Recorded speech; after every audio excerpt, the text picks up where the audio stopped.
Ola electric చాలా గొప్పగా, సూపర్‌గా ఫెయిల్ అయింది. కస్టమర్స్ నుంచి వచ్చే కంప్లెయింట్స్‌ని సాల్వ్ చేయలేక కంపెనీ అయితే చేతులెత్తేసినట్టు చేసింది.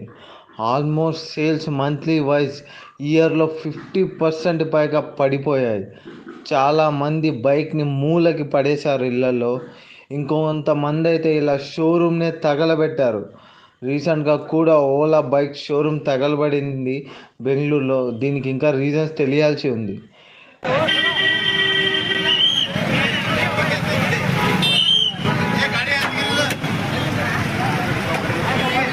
కంప్లైంట్స్ అన్ని కన్జ్యూమర్ కోర్టుకి అయితే వెళ్ళాయి. వెంటనే గవర్నమెంట్ రెస్పాండ్ అయ్యి ఓలా ఎలక్ట్రిక్కి షోకాజ్ నోటీస్ అయితే పంపించింది. దీనికి కంపెనీ రెస్పాండ్ కూడా అవ్వాల్సి ఉంది. ఇంకా ఎలక్ట్రికల్ స్కూటర్స్ ఇంతగా ఫెయిల్ అవ్వడానికి కారణం ఏంటంటే కస్టమర్ షోరూమ్ సర్వీస్ని మాత్రమే నమ్ముకోవడం, నార్మల్ మెకానిక్ షెడ్కి రిపేర్ ఎలా చేయాలో కూడా తెలియకపోవడం.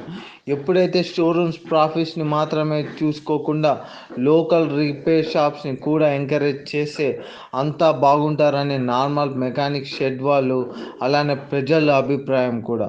మరి మీరేమంటారు?